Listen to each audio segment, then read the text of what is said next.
Welcome. I'm the Frail Blaze. Today's story: there is a particular staircase that no student is allowed to use in my school. I now know why. I always wondered why we were never able to use this staircase in school, but the teachers, staff, and the headmaster were all able to use them. I never knew where the bottom of the staircase was because I always saw the teachers walking up the stairs, but never walking down. In every assembly, the headmaster ordered us not to use the staircase, though we already knew not to. One time, the class clown said he was going to go down the staircase that we weren't allowed to use, and our physics teacher grabbed him. She screamed at him not to go down there. He ended up sitting back down, snickering as some students were whispering to each other and exchanging confused glances. This made me more fixated on knowing about the staircase. I'd wander around the school looking to find where the bottom of it was, but I'd never find it. I'd spend my break asking different people about what they knew about this staircase, and if they knew any rumors about them. Every rumor they'd say, I'd write down in my notebook. One rumor said something about a student in the 7th grade who went down the staircase and was never seen again. Another rumor was that our maths teacher kills anyone who goes down the stairs. Though most of the rumors sounded quite stupid, I still wrote all of them down. At some point, my friend Josh started noticing how curious I was about this particular staircase. Josh was quite a fearless guy. He would do anything dangerous, as if he was on some kind of suicide mission, like the time when we had a science experiment and he thought it would be a good idea to touch the Bunsen burner. He ended up getting severe third-degree burns on his hands, which took around a year to heal. He also became the prime example of what not to do in a science experiment. That is only one of the things that he did, but I don't want to go into details on all of it right now. 2 days ago, as we were sitting on one of the benches after school, he asked, "Why don't you just go down the stairs?" "I don't want to get suspended. I have a good record, unlike you," I said, rolling my eyes. "I have a plan, though," he said. "It better not be stupid." That's when he pulled a notebook out of his bag, and he drew 2 stick figures. The one with the smiley face is me, and the one with the sad face is you. "Do you understand?" he said. "I do," I replied. "We're going to do this pretty early, about 3 or 4 a.m. We're going to break into the school. Don't worry, though. I've done it before and succeeded." He started to draw a gate, and then he drew the stick figure representing me climbing over it, and the one representing him already on the other side as if waiting for me. "This plan is kind of stupid," I said, observing his rushed drawings. "Do you want to see what's under those stairs or not?" I nodded. "Then listen. So after we break in, we'll need to be pretty quiet. No talking until we actually get into the building. We'll need flashlights, so we'll both bring our phones. When we get into the building, you need to follow me. The stairs are near where our classroom is, remember?" he explained with a moderately harsh tone. That's how I knew he was serious. "Okay, it kind of makes sense. I'm going to go now, though. Tomorrow, we'll go through this plan again. Make sure you write it down. I'll see you tomorrow, Josh," I said, picking up my backpack and leaving. The next day, at break, Josh showed me his notebook, which contained a detailed plan, explaining exactly what he had said the day before, but surprisingly in more depth. Though I was hesitant to go along with this plan, I really did want to see what the big deal was with these stairs. I'd been so determined to know every little thing about them. This was like a once-in-a-lifetime chance for me. So, I agreed with the plan. That was yesterday. I had my alarm set for 2:30 a.m. I got ready, which took only about 20 minutes. At around 2:55 a.m., I was out of the house. From my house, my school was easily within walking distance, so it didn't take me long to get there. When I arrived, I was quite surprised to see that Josh was already there, in front of the gate, looking at the floor. "Oh, you're here already. Should we start now?" he asked. "Why not?" I said. That's when we started climbing up the gate. I made sure to watch his technique so that I could do the same when he was done. He climbed up fairly quickly, and then he climbed down the other side. He was in. "Your turn," he said to me. I slowly started climbing the gate, my arms shaking a bit every time I climbed higher. Eventually, I was able to get over and down. Okay, now to get inside the building, we need to use the back of the building. There's a door there, and for some reason, it's never locked, he whispered. I nodded. We started walking at a fast pace, making sure not to step on anything that would make noise. When we finally entered the building, I followed Josh. Using a flashlight on my phone, we slowly made our way up the stairs, being careful of our surroundings. After what felt like forever, we finally found that particular staircase. "Are you ready?" he whispered. "Of course," I said. We started going down, step by step. It looked normal. I didn't get why we weren't allowed to use these. As we were going down further and further, all of a sudden, a foul odor hit my nose. It started to get stronger and stronger the further down we went. "What is that smell?" I asked, holding my nose with one hand, the phone with the other. "You smell it too? It's horrible," he said. Though the smell was tormenting our nostrils, we kept on going. I started feeling a little tired. I felt like I'd been walking down these stairs for an eternity. At some point, as I continued to point my flashlight downwards, I saw something abnormal, out of this world. I held Josh's arm so that he wouldn't go down any more steps. He was about to open his mouth to speak until he also saw what I was seeing. He immediately closed his mouth. We saw darkness. But in that darkness were faces. Some were crying, some were smiling, but as they looked directly into our eyes, their faces became angry, full of hatred. They started screaming and shouting unintelligible words.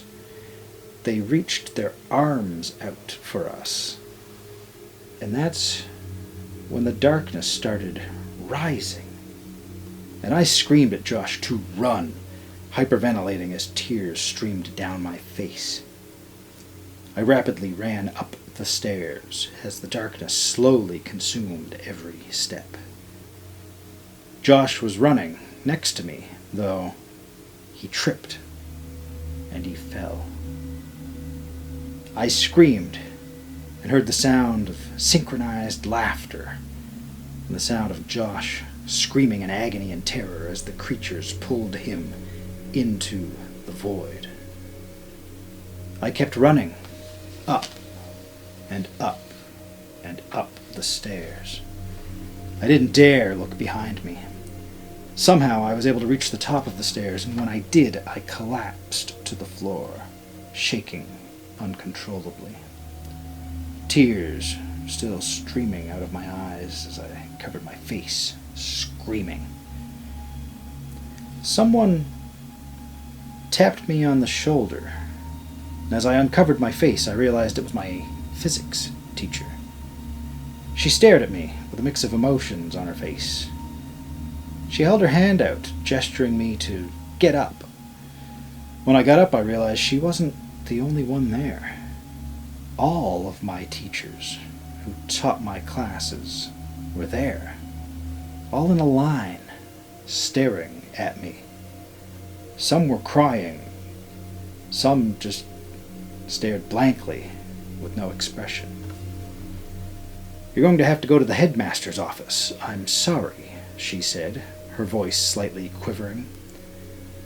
When we arrived, she opened the door, and as she shut it, I heard the sound of the door locking.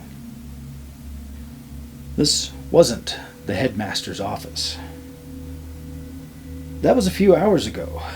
Now I'm still here. My phone was already dangerously low from using it as a flashlight, so I'm just sitting here, wondering if it was all worth it. I should have just listened. Now I've lost my best friend to some unknown darkness. I've no idea what fate is in store for me. If anyone does find me, I wonder if it's just going to be a decaying body. If there even be that much left. The brief moment of having a signal, I'm posting this for everyone to know my story and to say goodbye.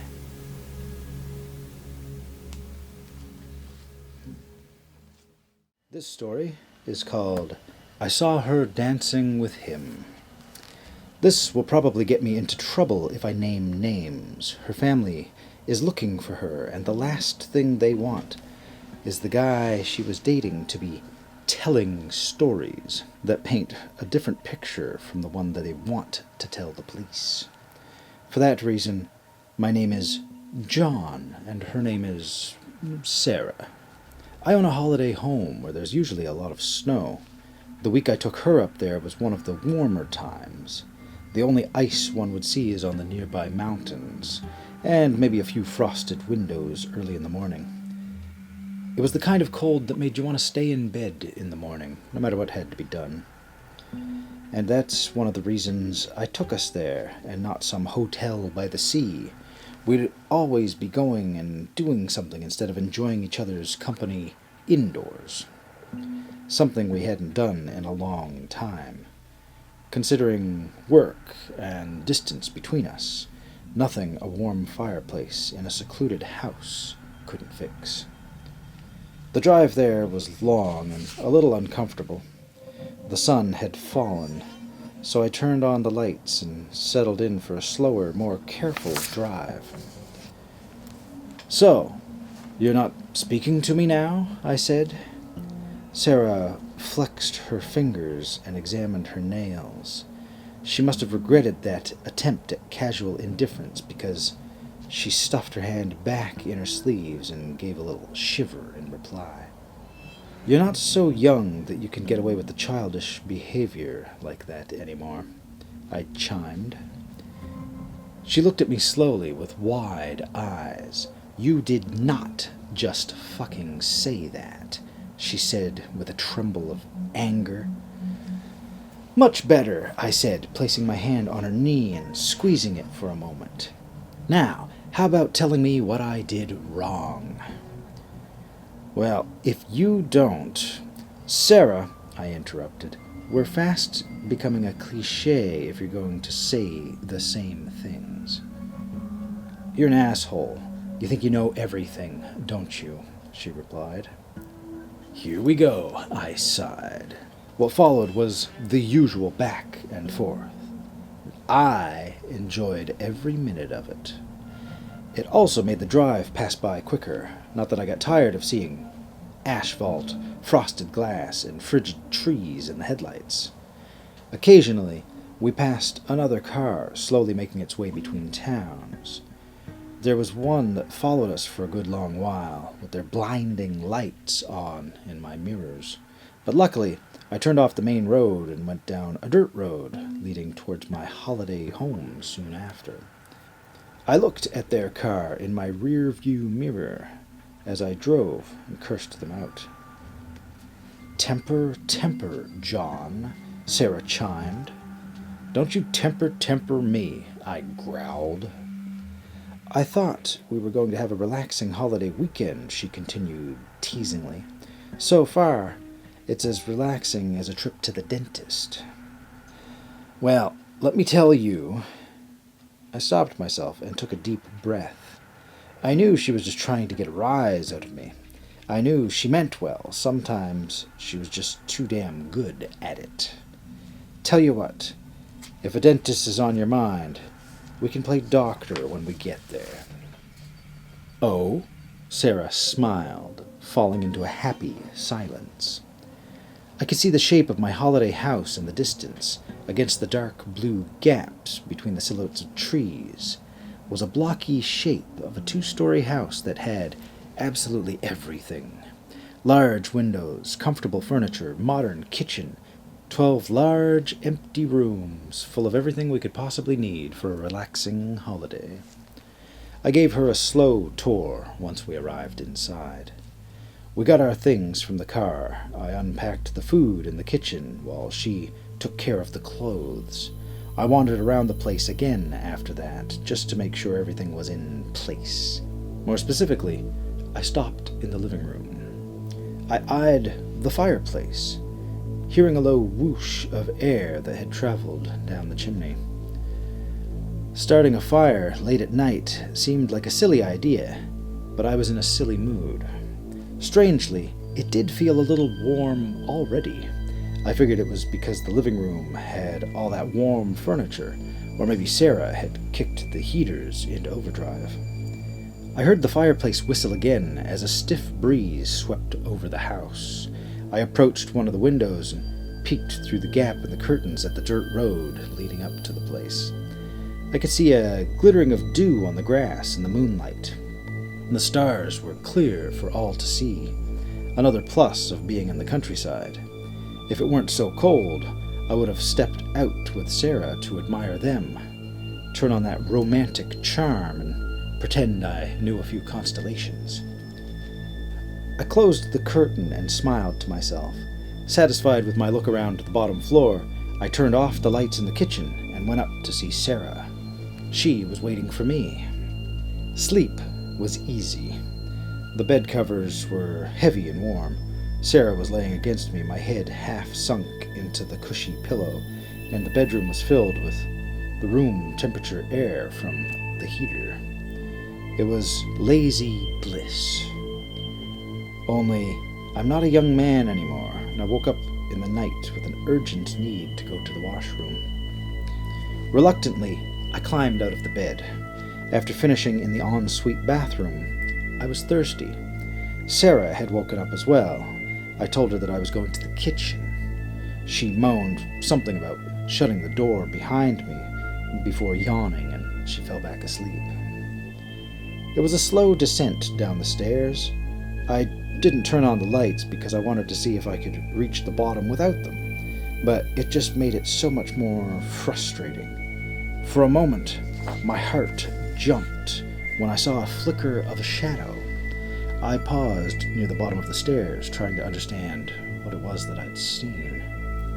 My heart skipped into a faster beat, but my mind was unsure as to why. I guess it is a natural reaction for anybody to be scared when they're in the dark and encounter something unknown.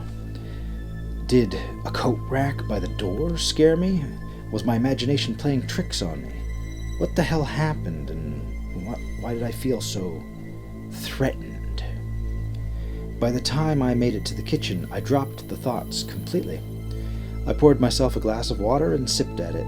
Once my dry mouth and throat were wet enough, I drank down greedy gulps and wiped my mouth with my forearm. A tiny light caught my eye for a moment. I glanced up into the corner of the room. My security camera. I forgot I had set it up all around the house, and outside as well. Every room had a camera, Security was something I was very careful about in my early days. When I bought the holiday house, I was thinking to myself that someone could break in and steal everything, or squat in the attic like I had heard about in the papers. Just about anything could happen when I was away for months at a time, maybe even years. I had an app on my phone, though, and I could check the cameras at any time. My phone was in the bedroom, though. Before I could even hit the kitchen lights to go back, I heard a whisper of wind. I knew it had come from the living room fireplace, but it sounded a lot louder than it should have. A lot closer, too. I found myself getting a closer look using the light pouring into the hallways to help me find my way to the living room. I think that's when it started, truly. I find myself doing things without actually really wanting to do them. I wanted to put the empty glass away, or in the sink, but I carried it with me. I wanted to turn on the light in the hallway, but I did not. I just walked straight into the living room. I stopped by the couch and looked at the fireplace. I heard the whisper, the distant echo of something human. I heard the sound of cloth being dragged. Sarah appeared beside me, a blanket draped around her body. She seemed half awake, but was just as interested in the sound coming from the fireplace as I was. Part of me was glad she was hearing this as well, so I turned back to the fireplace, not knowing what to expect. I stood there for a long time. I think it was several hours. Everything was drained from me. The fireplace no longer whispered, as it had said its messages hours ago. But still, I stood there. Slam! It came out of nowhere and made me jump. I bashed my knee on the sofa in front of me and hissed. When I tried to grab my knee, I dropped the glass that I had been holding. It bounced off the couch, landed in front of the fireplace and smashed into pieces, scattering shards all around. I turned around to where the sound had come from, and I saw that I was alone. Sarah was nowhere in sight. I hobbled into the hallway, quickly getting used to the pain, and stopped outside the door. I saw it, the same thing which made me pause on the stairs. It was a shadow underneath of the doorway, something I didn't really focus on, but this time I noticed it for sure, and my mind remembered seeing it before. A cool light was momentarily interrupted by a very human shadow. Sarah's shadow. It couldn't have been more than 5 seconds between when I saw that shadow and I opened the door, but when I did, I only saw the empty night and a discarded blanket. I didn't hear any running or the sounds of a car engine. She couldn't have moved that fast. And yet, she did. I saw Sarah at the edge of the woods. I saw a hand slip over her pale shoulder and guide her further in. I didn't know what to think at first. I saw her willingly, silently walking into the woods with someone. It didn't make any sense. She barely had any clothes on, and it was icy cold. I just couldn't think straight at all. I grabbed a coat from the coat rack and shoved my feet into a pair of boots. As ridiculous as I must have looked, it didn't matter. I couldn't waste another second, so I had to chase after them. I entered the same point of the tree line where they did, using the natural light of the sky and the moon to help me find my way. It wasn't easy. My legs were already being scratched to hell, and the low-hanging branches gave my head a few cuts and bruises. Trying my best to catch up was only slowing me down, so I decided to run at a more even pace. It was easy enough to spot Sarah's pale form in the darkness, but the stranger who she was with was as dark as the inkiest shadow. His shape was hidden by a large cloak, and his head was covered with a huge mass of messy hair. It could have been a woman, but something told me that it wasn't. Every time I lost sight of them, even if it was for the briefest of moment, they would jump ahead a few meters. Every tree that blocked them from view ended up putting them so far ahead of me that it didn't feel like I was catching up at all. It was a surreal nightmare where I was running but getting absolutely nowhere. Yet I was conscious, and that made the experience all the more terrifying. I lost sight of them one more time, and they jumped so far ahead of me that they were out of the forest and standing in a clearing beyond. I kept them in view by taking the hard path and crawling over bushes and under branches. It worked. The two didn't disappear again, but they also weren't even going anywhere. I saw them moving, but they weren't walking away. I stopped walking just to look at them. Sarah and the stranger were looking at each other and turning around each other. They were holding hands and making flowing gestures. They were dancing, a twirling dance, and in the light of the moon I could see the stranger clearly now. He was tall, maybe over 7 feet tall, and he was draped in a black robe and cloak. It held onto his lanky form, sagging in many places, as if his body and limbs were as thin as wires. His hands were gloved and small. His head was covered in that messy hair that I mentioned earlier, but there were 2 peaks of white bone, horns protruding from his head. As they danced, the horns grew larger and darker until they were twisted black goat horns. The man twisted again, blocking Sarah from view with his size. It was only a split second, but as he moved out of the way, Sarah was no longer there. The creature was dancing by himself, growing darker and darker even in the bright moonlight, until he blended in with the shadows of the trees and mountains behind him. He then disappeared. I walked out of the forest towards the spot where they had danced. It was empty, but I could see footprints. Sarah's footprints, but not the creature's. And yet, the grass they had danced on lacked the glitter of dew, pulled away by the black robes the creature wore. It was the last piece of evidence that they had existed, and it was fading quickly. I turned on the spot, looking towards the trees with a cold, empty heart. I knew that I was going to lose when I ran into that forest. I knew it every time they jumped ahead of me when I lost sight of them. By the time it had registered, though, I was already broken. I checked the cameras. It showed Sarah leaving the house, but there was no stranger in sight, not even when I checked the time that something had crossed in front of me when I was descending the stairs. Most strangely, I didn't seem to leave the house. On camera, I simply stood there, bobbing from side to side as I stared at the fireplace. I called the police and explained to them what happened. I won't go into the legal matters that followed too much, but as you can imagine, I was the prime suspect. But with no evidence of anything whatsoever, and footage showing Sarah leave as if under some kind of trance, some aspects of my story were believed, but twisted to fit the story invented by some detectives. I think the final conclusion was that the heaters in the house must have leaked some kind of toxic chemical that affected both of our minds.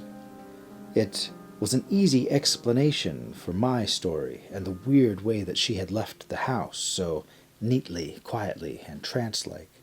So, that is the story that the law accepted. Sarah's parents didn't believe it, and they blamed me. But without any evidence to suggest foul play, they just couldn't do anything, no matter what they told the police. I can't blame them for how they feel. In their position, I might think the same. Yet, I can only think about things from my own perspective. and I'm not about to question what I saw with my own 2 eyes. Even if the camera footage disagrees with me, I know what I saw. She did not walk away. She was taken. And she wasn't alone. I saw her dancing with him. I promised Chris that £10,000 can last him a lifetime. He laughed in my face and he didn't believe me at all. I kept promising him that it could, and I'll make sure that £10,000 will last him an entire lifetime. I gave him £10,000 and told him to quit his job. He trusted me, and he actually quit his job. I assumed that the reason he trusted me is because nobody ever had given him that kind of money before. He didn't have to pay me back or anything, and I gave him the money on a Friday. I assumed that he thought that with £10,000 that would last him a few months while he finds a new job. I kept telling Chris that he will never need a new job again because that money was going to last him the rest of his life. On Friday, he started partying, and I assumed he was going to spend it all just so he could laugh in my face for being wrong. But I'm not wrong. £10,000 can last anyone a lifetime in the 21st century. On Saturday, Chris started spending more of the money, and he'd spent half of it by the time the day was through. I was happy that he was going to enjoy himself, and this is how people should live out their lives. It's been a long time since Chris enjoyed himself. His wife was angry that he quit his job, and he has children to support. But Chris kept just repeating how I had told him that that money was going to last him a lifetime. I think he was mocking me. On Sunday, Chris only had $3,000 left, and he was living it up. He couldn't wait to laugh in my face for being wrong. I kept firm and just kept repeating my argument. Chris was getting annoyed, but he ignored me. On Monday, he was all spent up. He woke up to me in his hotel room, holding a gun to his face. I then told him, "See? £10,000 can last you a lifetime, Chris. As long as you die on Monday." And then I shot him. Then I phoned his wife and said, "It's all handled. I want my money in cash, as we agreed."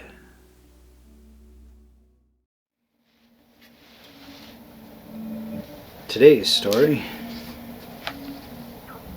I found a strange journal in the restricted area of a national park. I am an avid hiker and happen to live near a national park that I think is best not to name. Me and my friends go hiking there often, or I guess did. If you've ever been to a national park, you may have noticed certain areas were restricted for one reason or another. This one was no different, and the reason we were given is that the terrain was too dangerous. To me and my friends, this only made it sound more fun.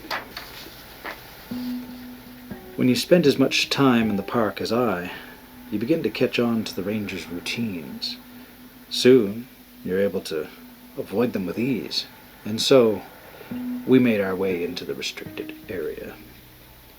We were soon met with disappointment, as the terrain was quite flat and boring. It may have even been safer than other parts of the park. My friends and I started speculating why they might want to keep people outside of here. And then we started getting shot at. We started running. I made the mistake of looking back. I didn't see the shooter, and I also didn't see the hole in front of me either. After falling a good 10 feet, I began to examine my legs to see if they were broken. My eye caught something. Behind some rocks was an old and deteriorating satchel. Contained within it were some shotgun shells and what appeared to be a journal. Soon, my friends came back and helped me out of the hole. We all escaped without taking any bullets. One of my friends proposed that they were simply trying to scare us away and maybe they were only using blanks. But that didn't make any sense. What could they be trying to hide, and why would you hide anything in such a public area? Now, I think I know the answer. Once home, I began looking through the journal and found that many of the pages, although frail, were still intact. The name Ellie Johnson is written on the front. The remaining pages read as follows. 10/6/1915. The trees are all beautiful this time of year. It's a shame the leaves don't last long. I'd rather they look this way all year. I used some of the leaves to make beds for the sheep. I thought they could use them as it's getting colder. Dad says it'll be even colder this year because our new land is higher up than the old. At first, that didn't make much sense to me, but now I can feel that he's right. 10/8/1915. I've noticed my chores get done a fair bit faster now that there ain't much more than a cow and some sheep to feed. But this has left me with nothing much to do. My friends are all miles away now, and there ain't nobody out here but us. I try to help Mom when I can, especially since she's carrying my little sister or brother. But most of the time she insists on doing things herself. I never thought I'd want more chores. 10/9/1915. Nothing much happened today, other than a sheep escaped for about half a minute before Dad caught her. Ain't really sure why I opened the book. Next is on the 12th. Dad's bringing a friend up here to go hunting. His name's Stan. Can't say I know him too well. I only met him once at church. I asked Dad if I could come with him. He said someone had to stay back and help Mom. He was right, I suppose, but that don't make me happy about it. 13th. I woke up this morning and found it snowed in the night. It's got to be at least 3 inches. I went to see what Dad might have brought home, but he hasn't gotten back yet. Mom's real worried, and so am I. Dad's usually only gone for a few hours, never all night. He's never gone hunting in these woods before, neither. I told Mom I should go out and see if I can find him, but she didn't much care for that idea at all. Says I'll get lost too. Says we should just wait. So I suppose that's what we're gonna do. Next entry is the 14th. Dad's still gone. I told Mom that someone was gonna have to go looking for them, and since she's pregnant, it was gonna have to be me. She began to cry, saying she ain't gonna lose her entire family. And then she said if he wasn't back tomorrow, she'd send me into town to get help. I didn't want her any more upset than she already was, so I agreed. But I know he ain't gonna be back tomorrow. And if he's hurt, he's gonna need help real quick. So, when Mom went to bed, I grabbed the shotgun by the door and some shells. I took a lantern, too. If I find Dad and Stan, I'll help them back home and Mom will be happy. And if I don't, I'll come home and she'll never know. Next entry is on the 16th. I think I'm lost. I followed the footprints leading into the forest, thinking I'd find them in no time, but that damn snow kept falling, and the footprints began to fade until I couldn't see them anymore. At least not with my little lantern. But I wasn't going to let this stop me. I kept walking where I figured they'd most likely gone. This foolish idea went about as well as one might suspect.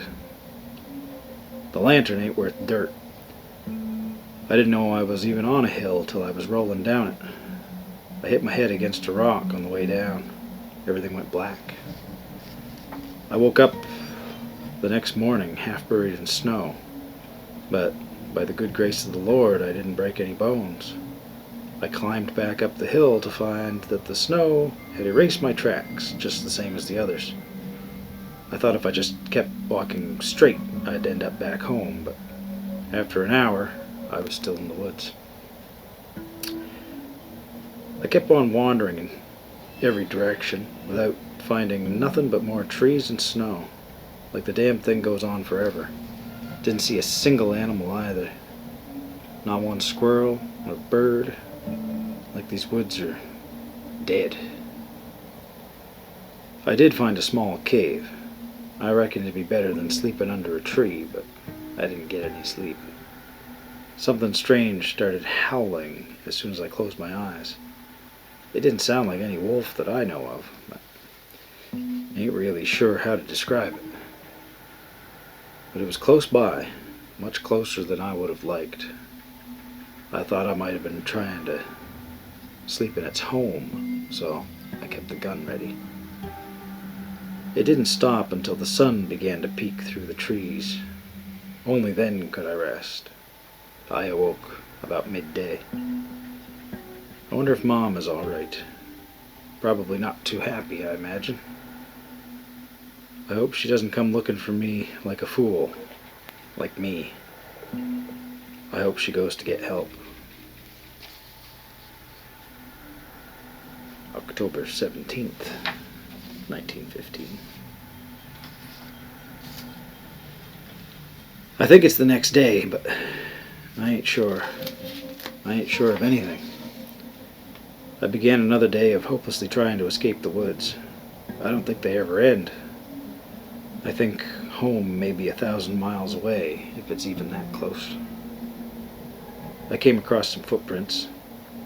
They were bigger than a bear and had inch-long claws on them.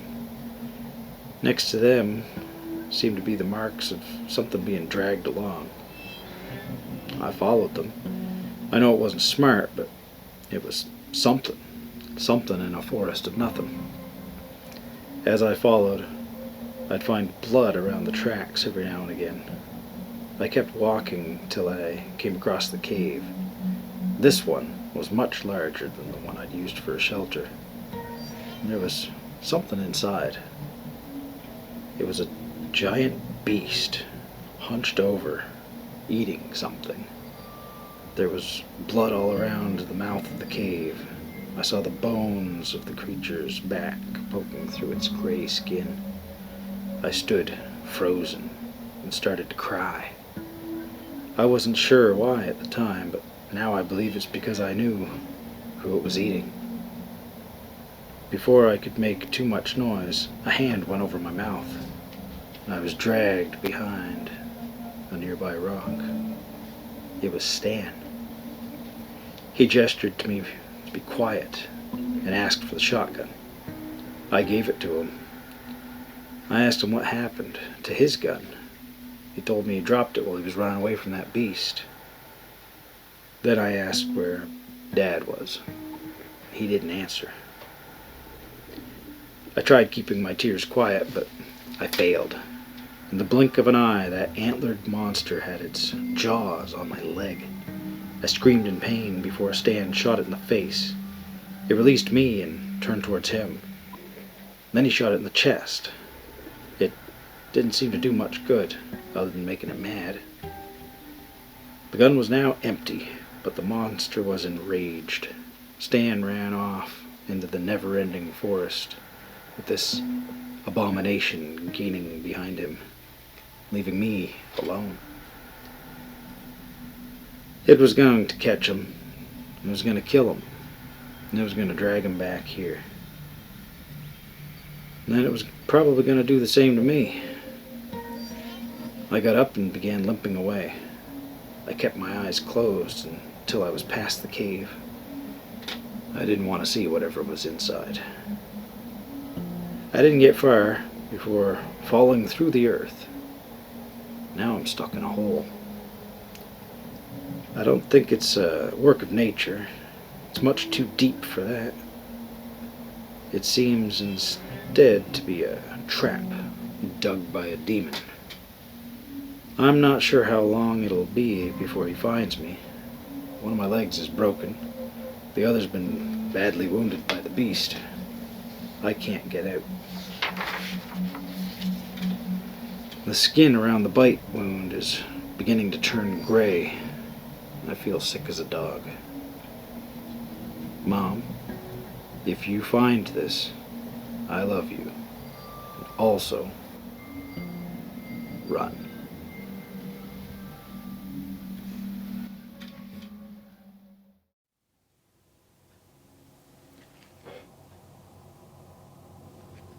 Ah, you're back. I suppose you want another story. Luckily I have one.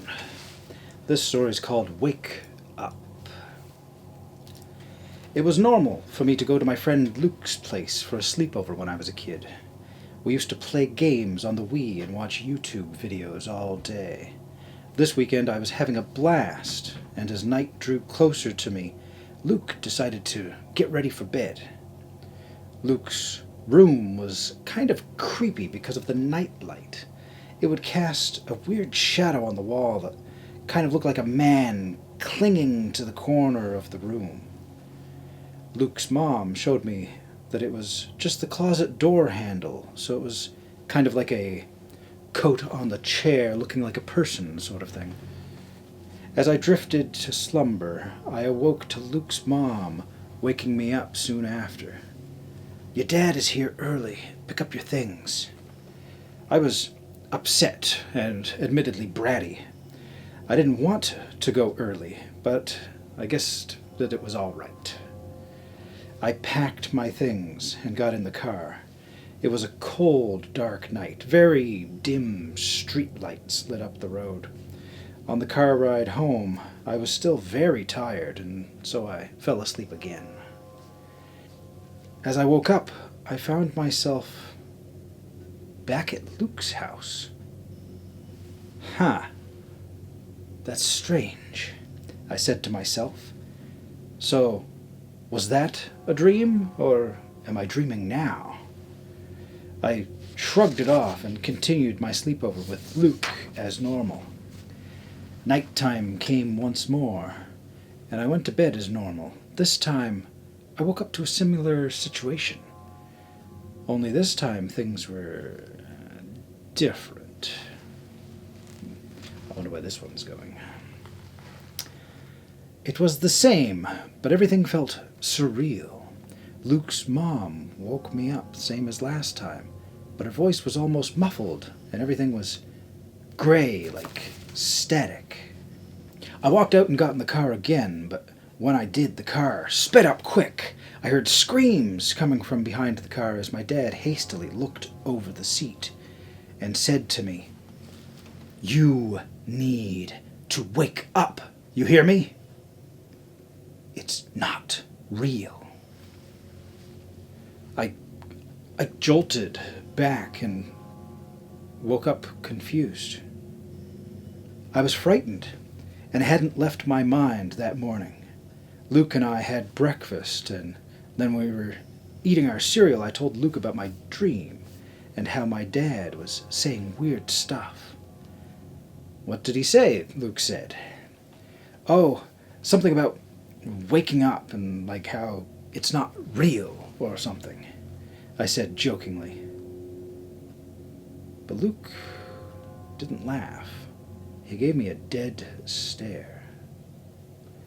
I was eating my cereal, and when I looked up at Luke, his stare turned intimidating, almost like there was malice behind his eyes.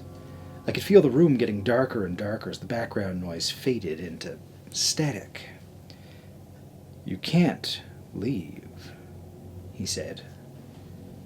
"You can't, you can't, you can't, you can't, you can't!"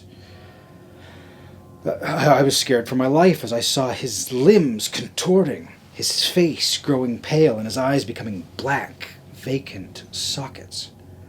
I I rushed away from the table as fast as I could, and for the front door.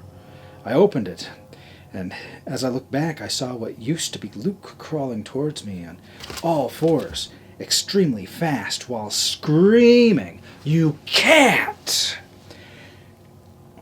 I slammed the door right before it got to me, and that's when I felt my head jerk upwards. I woke up. It was the last day of my sleepover. I remember it being so surreal as a kid. After I left Luke's house, I never had sleepovers at his house anymore because of the nightmares.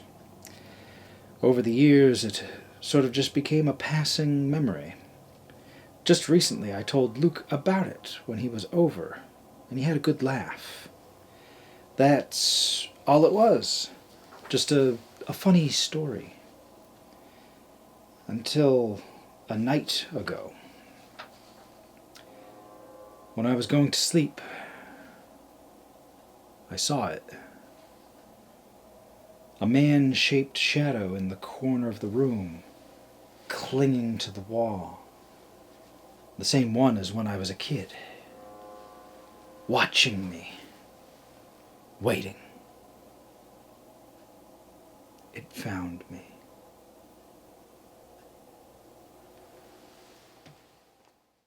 Welcome. Our story this time. White noise. I hear things that aren't there, shouldn't be there.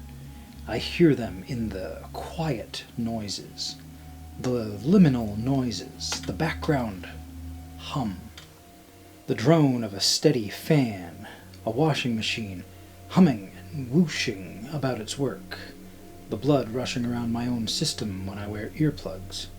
It's like a radio, but the sounds are just far enough out of reach that I can't quite tell what's being said.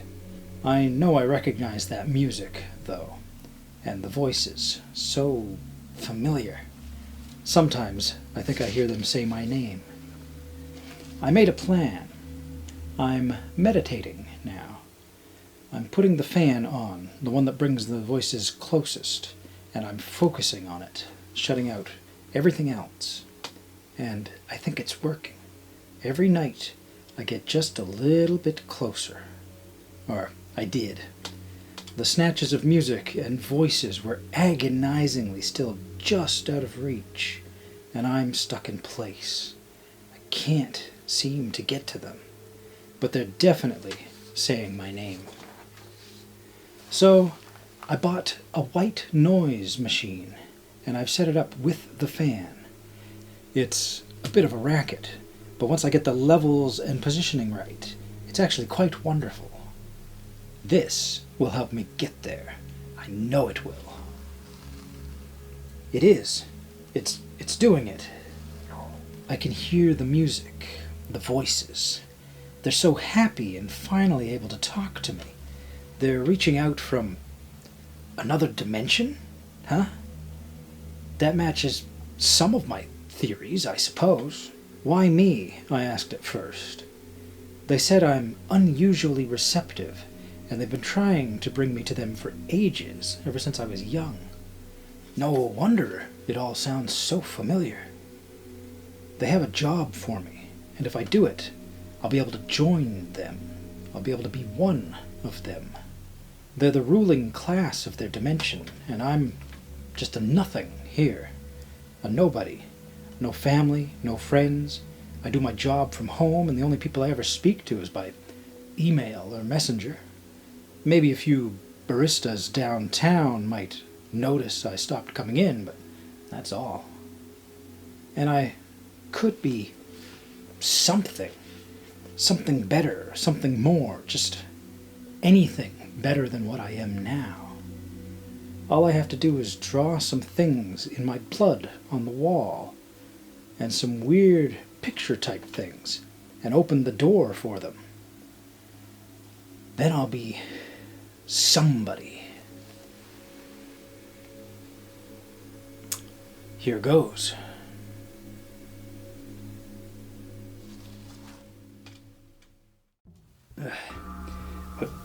What am I doing here? I asked, blearily opening my eyes. Don't ask stupid questions, Ben. You know what you're doing here. Did I, though? I vaguely recognized the voice, but I couldn't quite put a finger on it. No, I really don't, I said, soaking in my surroundings. It was a basement. My arms were bound to a chair stationed across from the only other feature in this otherwise nondescript concrete room, a beige wooden door. I glanced to my left. There was a figure toying with an assortment of tools atop a surgeon's tray. The dim light cast by a single dingy light bulb did not reach the man's face. He selected an item from his collection and marched towards me. Bloodshot, angry eyes burning through the dark. He slapped me hard across the face. I winced as the taste of copper assaulted my tongue. I glared up at him. He glared back, those red, fiery eyes inches from mine. Do you understand now? He seethed. Suddenly, it clicked. Jordan, is that you? Why do you have me down here, man? I haven't seen you since Miss Laughlin's chemistry class, our junior year of high school. You really don't get it, do you? He said. No, dude, that's what I've been trying to tell you this entire time. I have no earthly idea why you had me down here. He was taken aback, a twinge of sadness percolating his words. Did she really not tell you about me? Wait, is this about my girlfriend? No shit, Sherlock, he said. Why else do you think I have you tied up down here? I pondered for a moment, mulling over this revelation. Oh, it all makes sense now. You're the unhinged, the totally normal ex that she told me about. He backhanded me this time, sending stars dancing across my vision. What the hell was that for? He just shrugged. No reason, just felt like you deserved it. Okay, fair, I said. So remind me again, why am I here? I immediately regretted asking as Jordan slammed down the weapon that he had been holding in his balled-up fist. I thought he was going to burst a blood vessel with how tense his muscles were. God, you are so fucking stupid. Do I really have to spell it out for you? You stole the love of my life from me, you prick. Jordan, I've only been dating Gemma for a year. You broke up with her in high school, didn't you? Yes, he said. So how did I steal her from you? You know what you did, you piece of human garbage. He fumed, punctuating the last word with a punch to my stomach. I doubled over in agony while Jordan raged on. I was going to get her back. Gemma had blocked me on everything, of course, but I was determined to find a way to contact her. I sent letters to her house. I left notes at her work. I hired people to approach her in public with personal messages. She never reciprocated. But it was so close to paying off. I could feel it. Just a little more. I zoned out from Jordan's deranged rant, instead shifting my focus to the scalpel he had tossed to the floor. He paced back and forth, oblivious to what was happening right in front of him. I discreetly placed my foot over the glimmering metallic blade and slid it under my chair. She would have come around eventually, he said. I just had to try a little harder. It wasn't over between us, and it's still not. She just didn't realize what she'd thrown away. So now, that's what it has to do with you, you punk-ass bitch boy. Okay, so what are you gonna do? I asked. A vile smirk inched across his face, and I could sense malice swimming behind his pupils. My heart sank into my stomach. I've been trying my best to brush off Jordan's attempts to intimidate me, but something about that sinister grin sent dread pulsating through my veins like venom. What am I going to do to you? He giggled like a schoolgirl. I'm going to dismember you and send your body parts to her one by one. She'll have to take me back once she sees the lengths I would go to in order to prove my love. I gazed up at him, brows furrowed and mouth agape. Jordan, that's psychotic.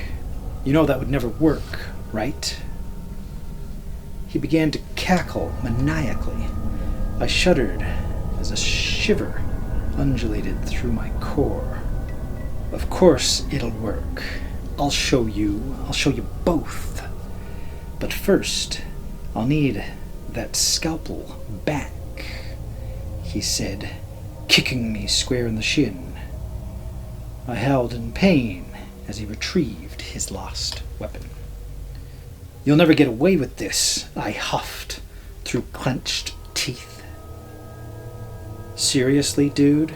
You'll never get away with this? What am I, a corny villain in a B-rated action film? He chuckled dryly. Might as well be. You're only missing the cameras, I quipped back. I could practically see the steam wafting from his ears. That is it, Jordan yelled, ramming his boot into my private parts. I have had it with you making fun of me, but I'll change that. You won't be able to so much as mutter under your breath once I'm finished with you. Tears clouded my vision, hot, streaking pain seared through my scrotum, rendering me very speechless. Oh, what's that? You want me to open up your wrists next? He said. Jordan, please. Look, you can have Gemma back. Just let me live, I finally uttered. To my shock, immediately the door opposite of me swung open, slamming against the wall. A short, pretty brunette stomped into the room, her icy blue eyes connected with mine. It was Gemma, and she wore an expression of pure rage. Seriously, Ben? You take a couple slaps to the face and he can have me back? You act like I'm an object. I'm disgusted that you'd give up on me so easily. And did you seriously think that I would date this loser? You're not as smart as I thought you were, hon.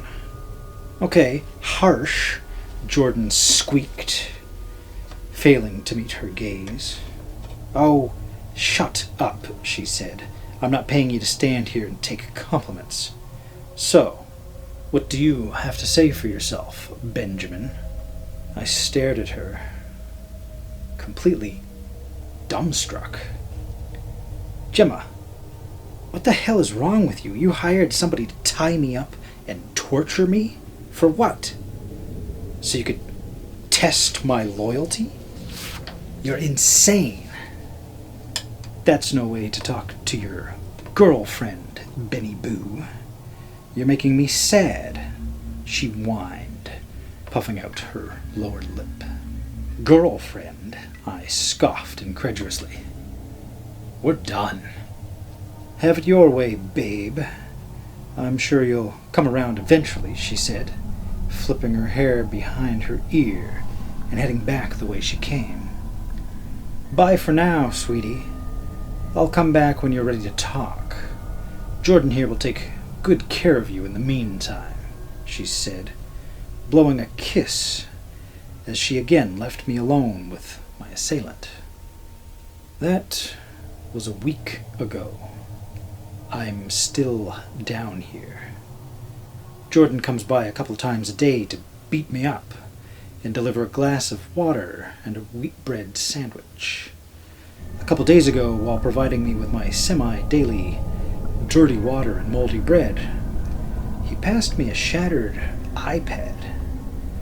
Maybe he felt bad for me. I can't contact anyone on it. Believe me, I've tried. The only two apps on this glitchy thing are Solitaire and Reddit. I'm guessing that Jordan forgot to delete the latter.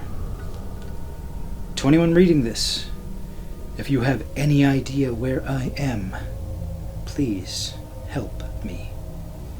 I'm growing weaker by the day, and I don't know how much longer I have until she decides to return. A sense of dread gnaws at me at the very thought, because I seriously doubt that she'll let me walk out of here alive. It took him, and I did nothing. We were looking for a light in the dark. That's not a metaphor. My brother, Max, took me camping. I knew he was an experienced camper. Our father used to take him almost every month. One of Max's goals in life was to be able to survive in the wilderness for a week without any equipment except a knife and a canteen. Over the years, he had been slowly learning new tricks and spots to become more proficient at it, so taking me camping with the full kit was going to be easy. That is, until it got dark. "How you doing, Grace?" he asked as we slowly shuffled forward. "My legs are aching like a bitch," I muttered. "I still don't see any light either, so I'm going to have to kill you." "You'll have to find me first. It shouldn't be far. The GPS says it's about 300 feet that way." The forest was still and surprisingly calming. I was also listening to music, so the mellow atmospheric tones humming in my left ear helped. But it was mostly the colors. I've always liked the cool colors of blue and purple. The blending of the two in the dark was surreal. It was a dream made real. I couldn't understand why people were bothered about being in the forest at night. It was heavenly. At least it was for me. I also know I would have enjoyed it a lot more if we had found a place to settle instead of trudging between the trees, but Max had something special in mind. "I see it," he said. In the distance was a faint blue light like a glowing bug zapper, one of those solar-powered deals that weren't very bright, but they helped you find the garden path at night. For us, it led us straight to the door of a 2-room cabin, complete with a tiny fireplace to warm the inside. "What is this?" I asked. "I found it a while ago. Thought I would clean it up," Max explained. "Had a lot of old crap, but now it's empty. And the fireplace isn't the best, it has some leaks. But I brought some things to fix that tomorrow." "I was wondering where the hell the tents were," I laughed, throwing my pack into the second room. The rooms were as small as 2 closets, but that was at least enough room to set up a sleeping bag and open the door without bashing someone in the head. When it came to camping, I dreaded the idea of sleeping in a tent. Something about having just a thin layer of fabric between me and nature while I slept. It just wasn't enough. Actual cabin walls made a big difference. Max knew that, so I was glad that he took us there. We set up our places. I took the room at the back, while he took the room with the door leading outside. After slipping into my sleeping bag, I was more than ready to fall asleep. My body was begging for it. Minding the door and fireplace equipment in the corner, I sighed. I almost wept with joy, but my mind finally shut down first. Before it did, I thought I heard Max say something, but I can't quite remember what. The next morning was a barrage of sounds. It felt like I'd woken up in the bird section of the zoo. All types of chirps and twitters filled my ears and kept me from falling back to sleep. I would have happily stayed tucked into my little cocoon until noon, but it wasn't just the birds that wouldn't let me sleep. The door burst open. "Get up! It's almost 9 already," Max said. Fuck off," I grunted. Max reached down and grabbed the foot of my sleeping bag, dragging me from my room to his and then out the front door. I was groaning and cursing him out, getting louder and louder. Eventually, he let go, leaving me sitting in my sleeping bag, in my pajamas, surrounded by damp forest leaves and laughing birds. Max stood there, already dressed and taking a deep breath of the forest air. "Hasn't your new wife taught you how to behave around women yet?" I asked. "She has, but you're not a woman. You're my sister." I'm going to repair the chimney," he interrupted.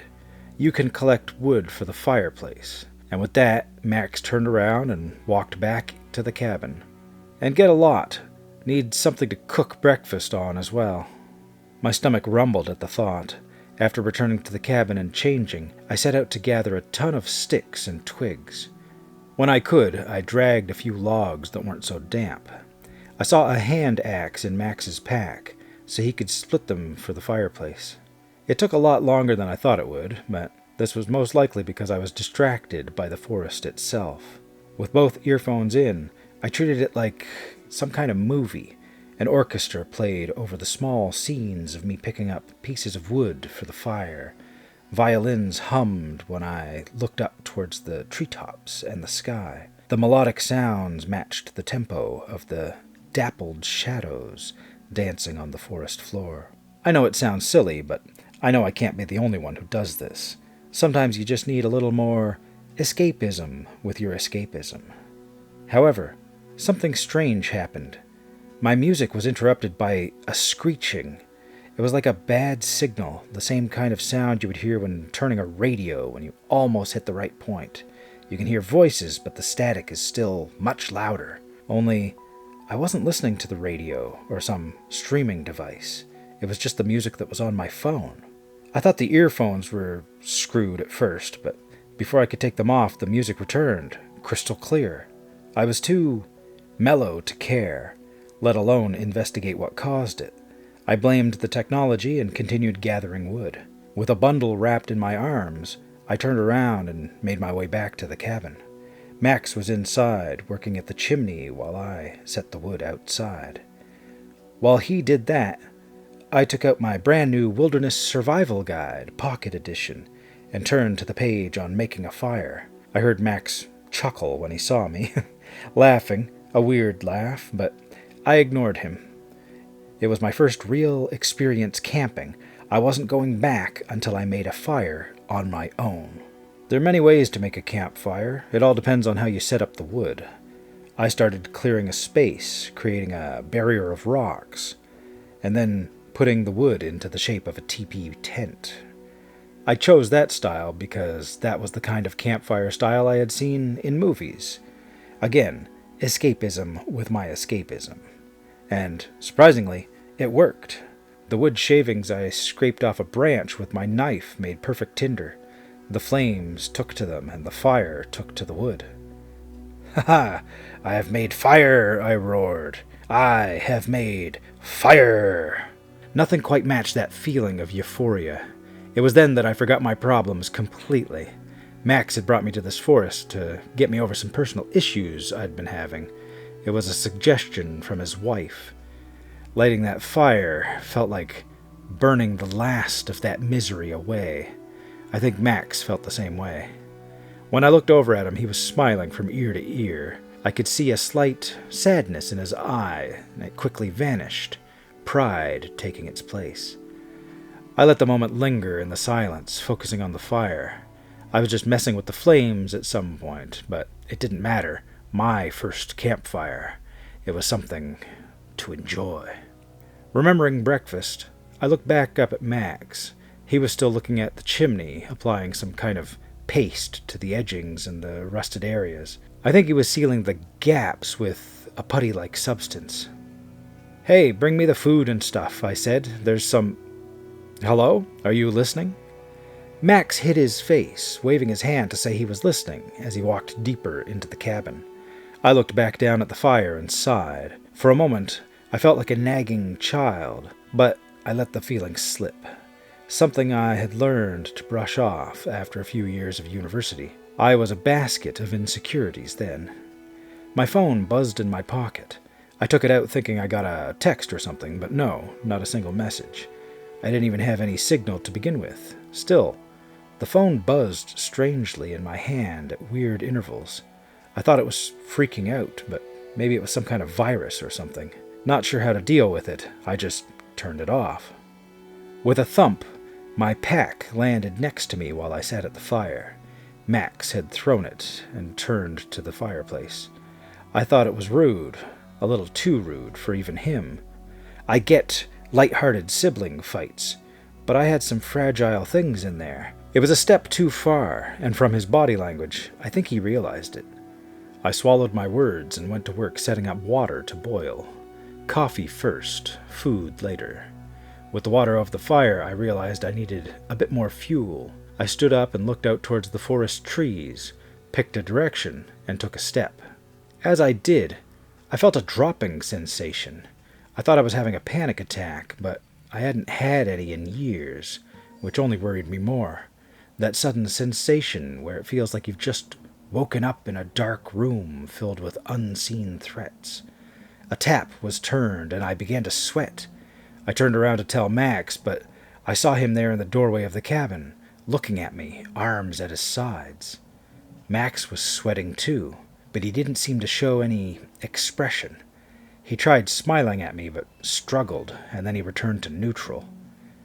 "I'm struggling to breathe a little," I told him. Not sure why, and it was in his eyes. They lacked any kind of humanity. The way he looked at me terrified me. It was the source of my overwhelming anxiety. "Max, what's wrong with you?" I asked. Are you sick?" Max didn't say anything. My phone started to screech in my pocket again. Even the sounds of nature around us didn't make sense. It was like it was playing in reverse and distorted. I felt isolated. In those brief seconds, I realized that Max didn't say a word when I returned, nor when I was making the fire. He was strangely silent the entire time. And it all felt so wrong. I had found the threat that was making me feel nervous. It was Max.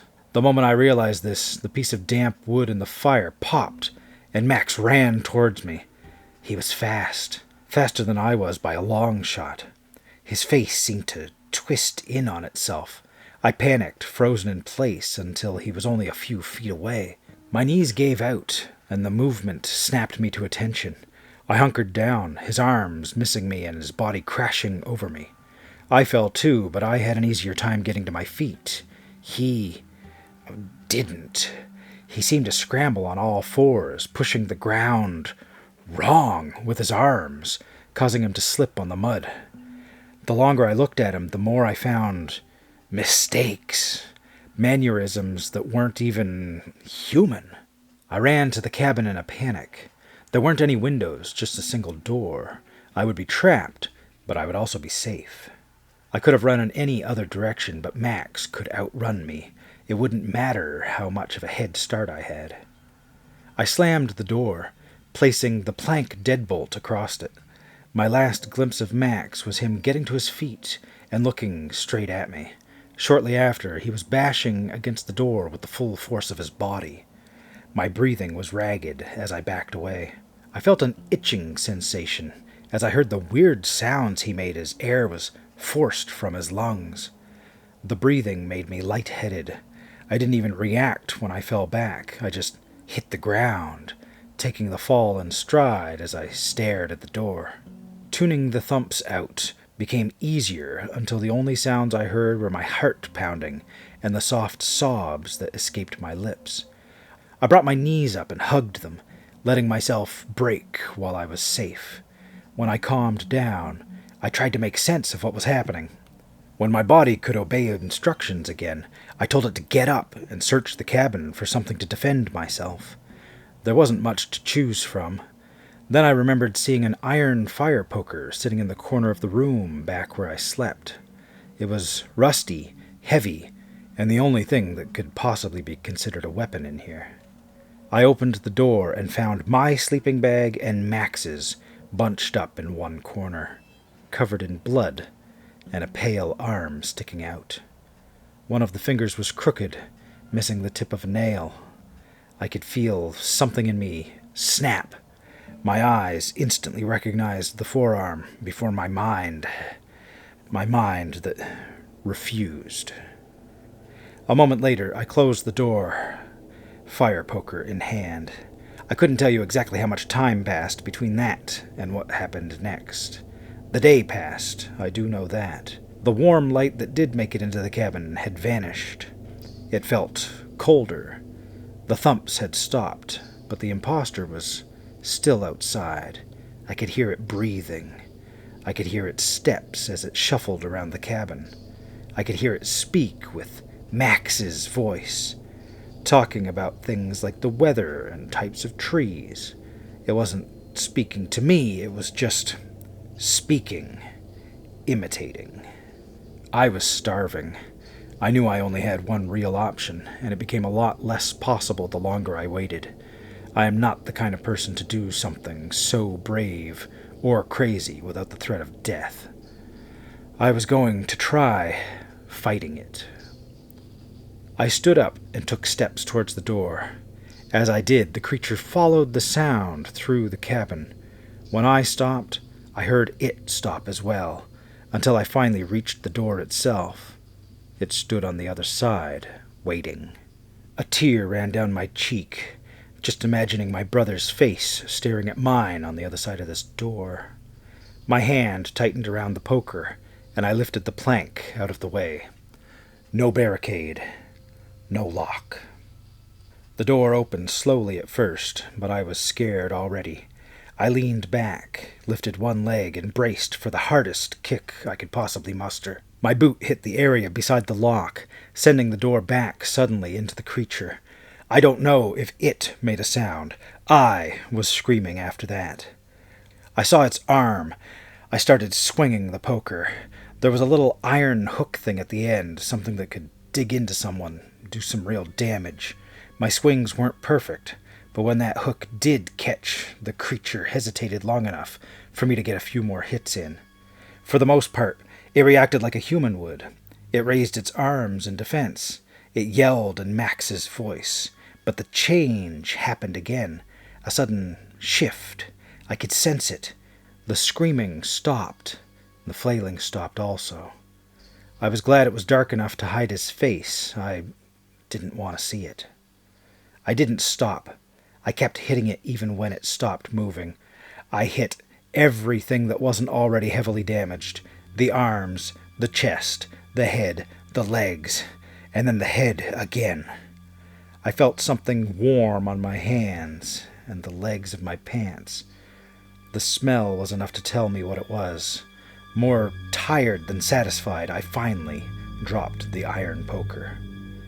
I ventured back into that cabin to grab my pack.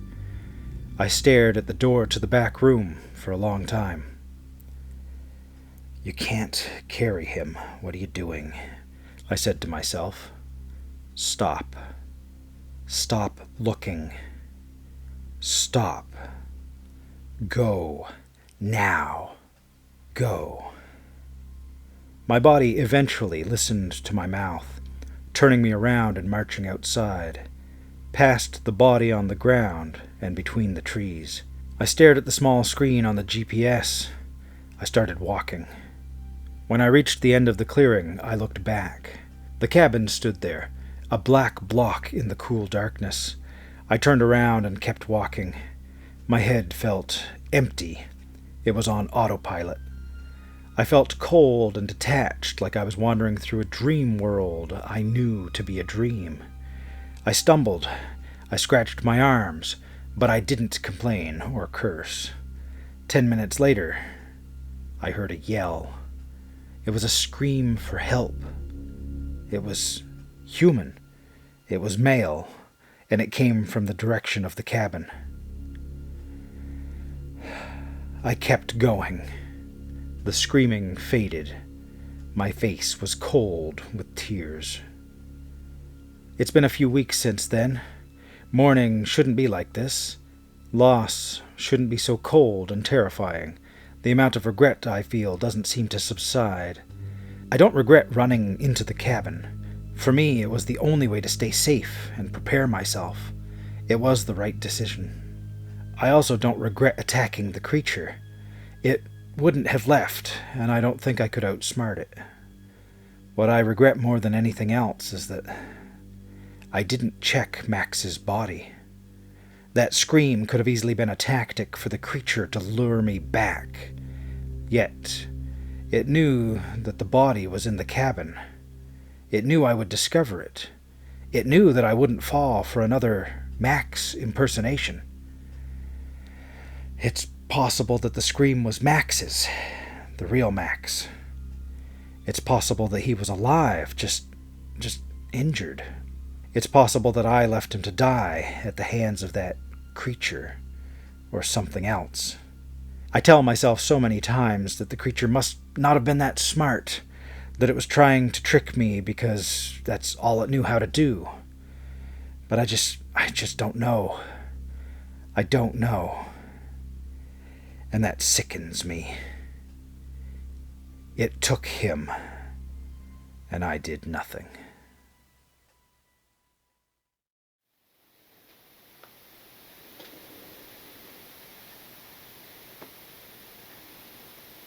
Welcome. I'm the Frail Blaze. Today's story: can stalking someone get this bad?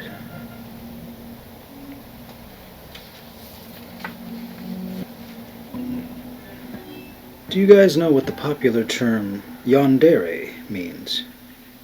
Well, I do. I know a little too well because I'm a little bit of a yandere myself. I'm willing to go to extremes. I'm willing to obsess if it's for the person I love. Strumming my pain with his fingers. Oh yes, you have no idea how I feel every time I hear his voice, his gentle humming. It's the only good part of my day. I feel my heart beating faster and faster as I hear how he opens the door, and I can hear his footsteps now. But his voice is the best part. The way he is singing, so gentle and softly. Singing my life with his words. And that's when he finally comes in. He's tall, athletic, blonde, endless blue eyes. I feel so small and insignificant as he is towering over me. All I can do is squirm. How can he sing so softly when he looks so strong and rough? Killing me softly. Oh, hi there. Sorry, I was humming to myself. Thank you for coming here on such short notice. He smiles at me, and I feel like dying. He's the only one who makes me feel so special. I can feel little butterflies in my stomach. All I can do is nod, and that's it. In reality, I just want to reach out and touch his blonde hair, which reminds me of autumn leaves. But he's so tall, how can I reach? Hey, I have to go now. Take care of my baby brother for me, all right? He smiles, and once again all I can do is nod. But I want to tell him so many things. About how I like him, about how I would do anything for him. But all I can do is simply stand there and watch him as he leaves out the door, singing, killing me softly with his song. And there isn't much I can do other than watch him leave. Now is my chance, I giggle to myself. First, of course, I check out his baby brother. Thankfully, he's sound asleep, so I can finally go to Jake's room. Yes, his name is Jake. I rush into his room. I can't help but have a little heart attack. I can't believe I'm finally here, after loving him from afar for all of these years. Me and Jake. Jake is the quarterback. I'm the creepy little goth girl nobody talks to at school. But Jake, he's different. He is the only one who treats me nicely. Always says hi. We even sit together on some lessons. And he's so nice. I love my Jake. So now I'm here in his room. I knew where he lived. I followed him once or twice. Okay, a few more times. But I never thought I would actually be here, in his room. I lay on the bed. I can feel his smell all over the bed sheets. This is amazing. I look through his things, his clothes. I make sure to sniff through them all. His smell. It makes me ecstatic. I even go through his underwear. It makes me blush. What am I doing? I even tried to access his laptop, but it isn't that easy. Time is going a little too fast, so I need to do what I actually came here to do. I take out a little surveillance camera. It's tiny and easy to hide. I make sure to check in my phone that everything can be visible from my phone. I feel my heart skip a beat. I really can't believe that I'll be able to see him every day now. That's when I hear loud footsteps from the doorway. But I can also hear someone laughing. It's a girl. A girl is laughing. Telling my whole life with his words. Jake, you're a great singer. All I can do is rush into the room next to me, where Jake's baby brother is. He's still sound asleep. Maybe I gave him too many sleeping pills. Never mind. I turn on my phone and put on my earphones and make sure that I can hear everything. I can see Jake enter his bedroom with... I know that girl. She's always bullying me. I hate her. Why her? I feel hatred fill my stomach, but there's nothing I can do. I can't even move. All I can do is stare at my phone.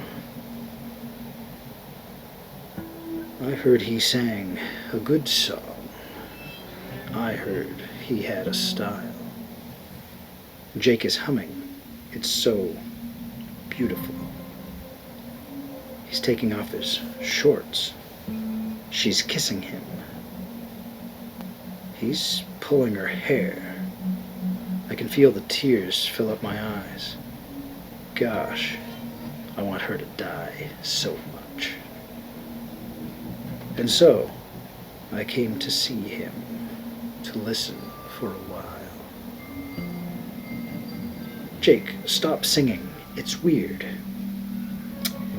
I hate this girl. She doesn't get Jake at all. She asks him to stop singing? She's a nobody. How could she say that? Can't Jake see that she's just a big phony? Really? Jake smiles with his perfect smile. He looks out of this world.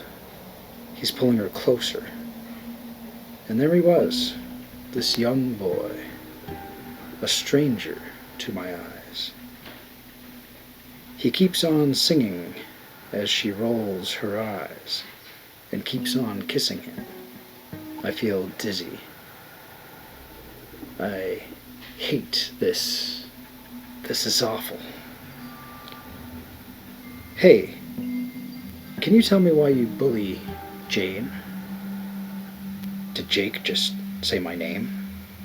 I feel weird. I'm still crying, but now something feels weird in my heart. Who cares about that dumb creep? She said it. And that's when I feel my heart beat faster. I hate her. I wish she would die. I hate her. Oh, really? Jake smiles, and then all of a sudden, with his one hand, he grabs her by the neck. Jake, what the fuck? That hurts. Let go. Strumming my pain with his fingers. His humming. And then, all of a sudden, he throws a fist into her face. One time. He's singing and smiling. He's choking her with one hand and punching her with the other. She's struggling, but he has a firm grip over her. I can hear a light sob over his humming. Singing my life with his words. His expression isn't changing as the girl's face is turning into a bloody pulp. She isn't even resisting anymore. Jake is covered in blood. His white face is all red now. I'm there speechless. I can feel the terror slowly creeping from my legs. I feel the hair at the back of my neck stand up. I can't even move. I finally snap and reach for the door. I need to get out of here. It's locked. Killing me softly with his song. That's when I look at my screen and all I can do is shiver in terror. He's looking right into the camera. I can see his eyes, his face, his hair covered with blood. He's smiling at me. See what I did? He's smiling and holding the girl with her hair. She isn't moving. I don't think she's even breathing. I won't let anyone say anything bad about you, my little princess. All I can do is fidget with the door. I can't open it. It's clearly locked from the inside. Hey, no need to fidget with the door, silly. He smiles as he drops the dead corpse on the floor. Just wait for me a bit. I'll clean up this mess and be there in a minute. All I can do is shake. His eyes are looking straight at me. And don't you dare call the cops, you silly goose, he giggled. I do love you. I would kill for you, as you can see. But if you betray me, I'm going to blame everything on you, you dummy. Just wait for me in there a bit. I just need to clean up. I want to look my best for you. He turned around, and all I hear in the background is telling my whole life with his words. It's been an hour. I managed to type this out here, but all I can do is wait. If I call the cops, I know that he'll blame everything on me. It will be more logical. I'm the creepy goth girl, and he's the popular quarterback. Who are they gonna believe? All I can do is wait here in terror. My phone is going to die out soon. Then what? Turns out I wasn't the yandere one after all. But the worst part is hearing his voice, so calm and out of this world. He never stops singing. Killing me softly with his song. Just what the hell should I do?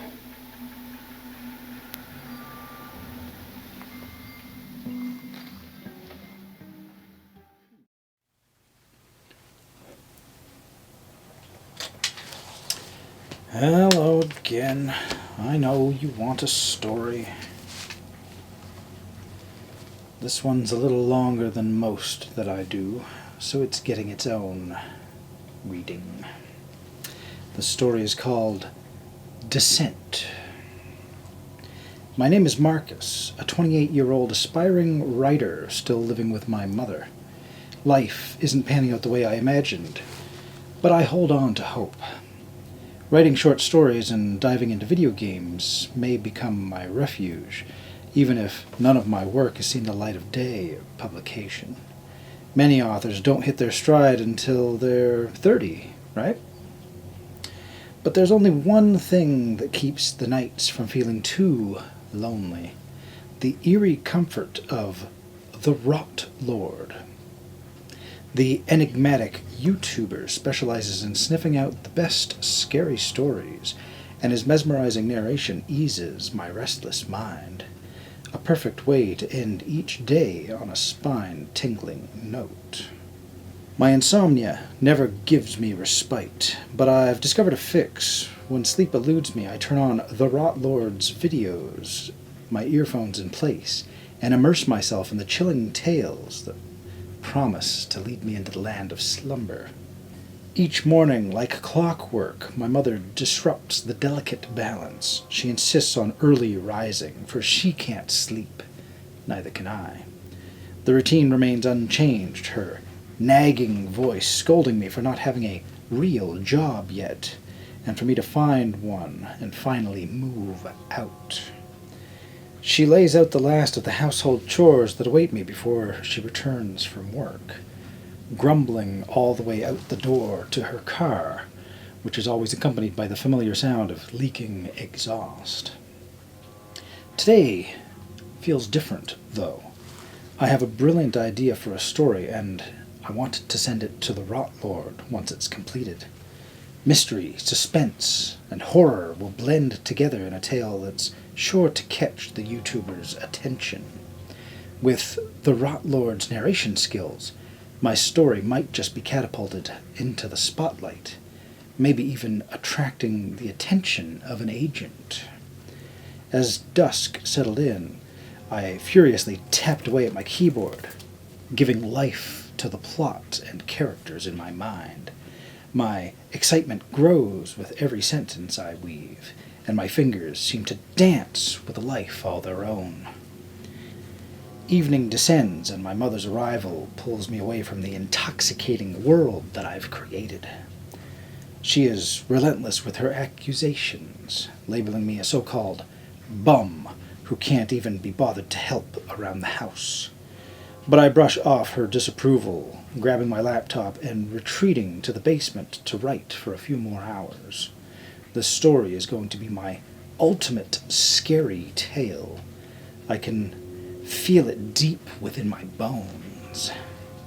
Finally, physically and mentally exhausted, my favorite part of the day arrives. Another masterpiece from the Rot Lord awaits me. Tonight's attraction is titled, "A Demon Ate My Parents." Oh, how I will revel in the darkness of this narrative. Comfortably settled, I let the shadows embrace me as I listen to the Rot Lord's narration. It's like the movie is playing in the theater of my mind. Once the story ends, I make sure to leave my thumbs up in the comment. Great story. Your #1 fan forever, Marcus. My mother's shrill voice pierced my ears, pulling me out of bed. I quickly recited her usual instructions back at her, hoping that the cooperation would make her leave sooner. I needed to get back to work on my short story. It had taken a life of its own. After a quick spell check, only one task remained. It needed a name. Settling back in my 1970s mustard-colored desk chair, I pondered my tale, its characters, and the atmospheric world I had crafted. The title I finally settled on, Spectres of the Midnight Sonata, seemed to exude an air of elegance and grandeur, perfectly capturing the essence of the story I had poured my entire heart into. Never before had a story written itself with such clarity. I couldn't shake the feeling that this was my ticket to success. I was certain the Rot Lord would be impressed. Following the guidelines that I now knew by heart, I attached the file and hit send, filled with both excitement and nervousness. Now, all that remained was to wait. The 2 weeks that followed were torturous. I must have hit refresh on my email page countless times, anxiously anticipating a response from the Rot Lord. And then, just as I had envisioned, there it was, an email from him. My heart raced as I hastily opened it. Dear Marcus, thank you for your submission. I'd like to feature your story, Spectres of the Midnight Sonata, on my channel.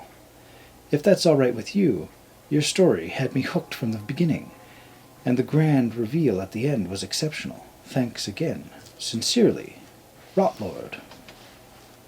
Overwhelmed with joy, I toppled out of my chair, an extremely ugly chair, if I recall.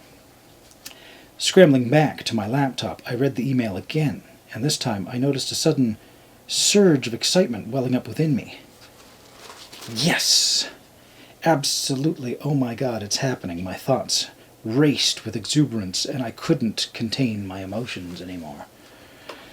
Another agonizing week of waiting passed until finally the moment arrived. The video by the Rot Lord appeared in my feed, titled Spectres of the Midnight Sonata.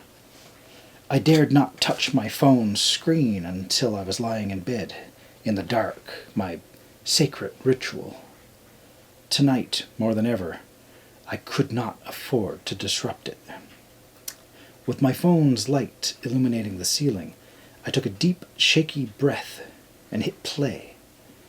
The familiar, deep and methodical voice of the Rot Lord filled the basement, bringing my words to life. It was an otherworldly experience hearing my story narrated by the Master of Darkness himself. I was too excited to sleep, so I mouthed the entire episode by heart. This was the happiest night of my life. When the Rot Lord bid his farewell, I pressed the like button and left a comment. Thank you so much. Your biggest fan forever, Marcus. The next day arrived, and I eagerly swiped up my phone to see the comments. My heart sank as I noticed the shockingly low number of likes, far below the average for a Rot Lord video. Oh well, I thought, trying to remain optimistic. Maybe it's because the video hasn't been up for long. With trepidation, I scrolled through the comment section, only to be met with harsh criticisms. This one sucks. One of the rare videos where I fell asleep before it was over. This cured my insomnia. Geez, could the author be any more full of themselves? I don't know how this one got past you, Rot Lord. I was devastated. I couldn't understand what had gone wrong. My story had exhibited an elegance never before seen in the horror genre. It couldn't have been my writing. As I stared at my phone, mouth agape, I tried to make sense of it all. Could it have been the Rot Lord's narration? No, it couldn't be that. The Master of Darkness was the best, right? Perhaps he was sick or had something else going on in his life that affected his usual brilliance. Hours went by as I listened to my story repeatedly, comparing the Rot Lord's narration with his earlier works. The more I listened, the more I noticed differences in his enthusiasm and excitement levels. It was as if the Rot Lord's fervor for his work had diminished, and I had paid the price for it. Without thinking, I typed a comment under my video. "Where are you?" It was meant to be a simple inquiry about the Rot Lord's narration, but it came across as awkward and out of place. I tried to edit it, but before I could, a familiar shrill sound interrupted me. My mother burst through the door, lurching into her usual tirade about the mess in the living room.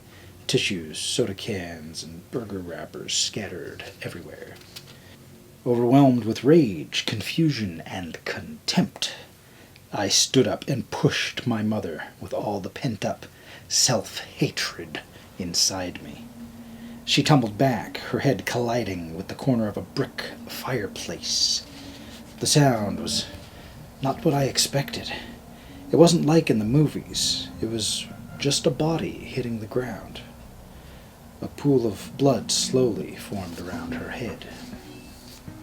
It's fascinating how the mind can be its own shield, resorting to justification to protect itself from harsh reality, especially when created by oneself.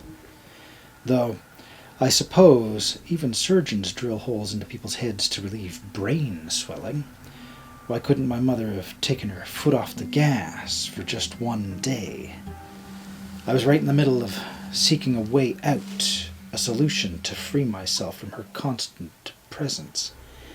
Maybe she didn't want me to leave, finding pleasure in the control that she had taken over me, using me as a punching bag for her own insecurities. But at the end of the day, my mother chose her path long ago, and I must remember that the consequences of her choices are not my fault. The important thing now was to deal with the situation at hand. Thankfully, my mother ran her own online business and often went shopping to resell items on the internet. Nobody would suspect she was missing, giving me time to dispose of the body and concoct a plausible story in case I ever faced questions. This is taking a turn. But even with the grim task ahead of me, my mind remained fixated on the failure of my story. I needed to understand why it hadn't been received well. As I continued to listen to the video, trying to find answers, a sense of urgency and paranoia gripped me. The haunting comments and lack of approval echoed in my mind, making me question everything. The truth was out there, waiting to be unveiled, and I was determined to find it, no matter how disturbing or unsettling it might be. To cleanse my mind of doubts and disappointment, I sought refuge in a hot bath, enveloped in a dimly lit ambience. The soothing whispers of the Rot Lord playlist emanated from my phone as I submerged myself, drowning the world in a sea of echoes. With every breath, I felt my mind unraveling the tangled threads of my thoughts, but amidst the solitude, I found no easy solutions to salvage my aspirations. The path ahead seemed like an arduous journey, a turbulent voyage I had to undertake alone now. Determined to brave the tempest, I pinched my nose, and with an immersive plunge, I made a silent vow to craft the most extraordinary horror ever penned. Resolute, I returned to my living room desk, my laptop glowing with 6 intriguing YouTube notifications. All were replies to a comment I had left. A simple query, 5, "Where are you?" and one lone comment saying, "Come find me." In the sea of responses, a glimmer of hope emerged, like stars piercing through a darkened sky. Somehow, amidst the noise, they seemed to grasp my inner turmoil. As if they were fans of my work, the thought gave me a flicker of assurance. But doubt loomed, questioning whether they truly comprehended my discontent with the Rot Lord's waning inspiration. Perhaps to affirm their understanding or confront their lingering mockery, I resolved to create another YouTube account and repeat the comment on another video. It would be an experiment of sorts, a test of loyalty and understanding from the budding followers I hoped to nurture.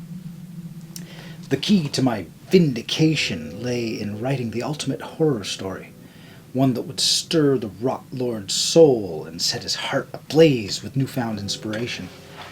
I envisioned him drawn to the shadows I conjured, drawing from the fervor of my glowing following.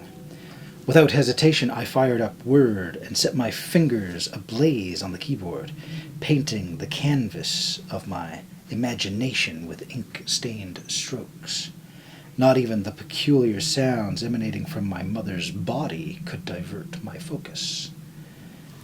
As dawn's gentle rays crept through the window, they found me huddled in determined silence, having just completed the outline for my opus. Fear of falling short of my previous success trembled within, but I banished it with the conviction that this creation would surpass all of my dreams. The thought of the forthcoming journey unveiling the darkness within my words consumed me, and I made my way downstairs for my familiar routine. The lights dimmed. I sought comfort in the voice of the Rot Lord, but before indulging, I left a simple comment with my new account. "Where are you?" Evening came, and this time there were no nagging echoes. The air was tinged with freedom. I eagerly checked my notifications, and there it was, a revelation that sent chills of elation down my spine. 7 replies awaited, each bearing the words, "Where are you?" and another single comment imploring me, "Come find me." A secret smile played upon my lips. I had found a tribe of kindred spirits, attuned with my brilliance. Then there was my lone, faithful prophet, Macabre 666. Their message, "Come find me," had yet manifested into revelation, but I knew that I would understand its meaning when the time was correct. Though I knew there was much work ahead, I refused to be distracted, immersing myself in the labor of crafting the extraordinary. My desk became a haven, my fingers orchestrating symphonies of words as my mind struggled to keep pace with the newfound inspiration. The days blurred into nights, and I succumbed to the intoxicating trance of creation until the putrid scent of my mother's body intruded upon my thoughts. With a quick spray of Febreze, I pushed on, unyielding to any hindrance. Even as the phenomenon of my comment spread beyond my expectations, taking root in popular culture, I remained undeterred. For I knew its true meaning, a secret language spoken only by the enlightened, a testament to my burgeoning following. At last, the tapestry of my horror tale was complete, an intricate masterpiece woven from the fabric of my darkest musings, with spell check complete and a title chosen with deliberate precision. "Do you love me now, Mama?" I couldn't help but marvel at its haunting allure. A fitting smile adorned my face as I hit the send button, feeling a weight of destiny shifting into my favor. Another week passed by, and my mother's lifeless body now rested in a cocoon of plastic, preserving her deteriorating form. The thought of disposing of her crossed my mind, but I knew that could lead to potential discovery. I'd deal with her eventual disposal later. As I sat before my laptop, a notification chimed, and my heart skipped a beat. There it was, an email from the Rot Lord confirming that my story was selected once again to be featured on his channel. The contents were predictable, indicating that the Rot Lord had a rehearsed response for such occasions. Yes, I was right. It seemed evident that the Rot Lord's passion for his YouTube channel had waned, and if I wanted to revolutionize the horror genre, I had to change and help him rediscover his fire. Without hesitation, I composed my reply to Rot Lord, expressing my appreciation and slyly hinting at the need for his renewed vigor. Dear Rot Lord, thank you for the acceptance. It's been an honor to have Do You Love Me Now, Mama featured on your esteemed channel. The tale is crafted with meticulous care to captivate and provoke deep contemplation, a cryptic puzzle awaiting revelation. As I share this story with your dedicated followers, I find myself intrigued by their musings. Who are you? They ask, enchanted by the enigmatic depths of my narrative. It's fascinating to witness how our works intertwine with the audience's mind as they unravel their own interpretations. Your skilled delivery will undoubtedly add an extra dimension to the experience, and I eagerly anticipate the audience's response. Your continued support means the world to me, and I'm thrilled to witness the tale come alive in your masterful narration. Sincerely, Marcus. Then, a sudden revelation hit me like a high-speed collision. I understood Macabre 666's words, "Come find me." I needed to discover the Rot Lord's true identity and where he lived. As fate would have it, uncovering personal information about someone was surprisingly effortless. The Rot Lord resided merely 70 miles away from me. If I wanted to awaken his passion for the craft, I had to show him the depths of true terror. My mother's storage room proved to be a treasure trove of props for my grand plan. Among the clutter I found the fake horse skull that she kept around during the Wild West phase that she had. With a little alteration, it fit perfectly onto my head, transforming me into the beginnings of a fearsome Wendigo. The sight of myself in the mirror filled me with excitement. It was perfect. Getting a bit unhinged here. Continuing my search, I stumbled upon stilts that would make me seem impossibly tall, deer antlers to add an eerie touch to my horse skull, and a black trench coat to cloak my true form. The ensemble was becoming exactly what I envisioned.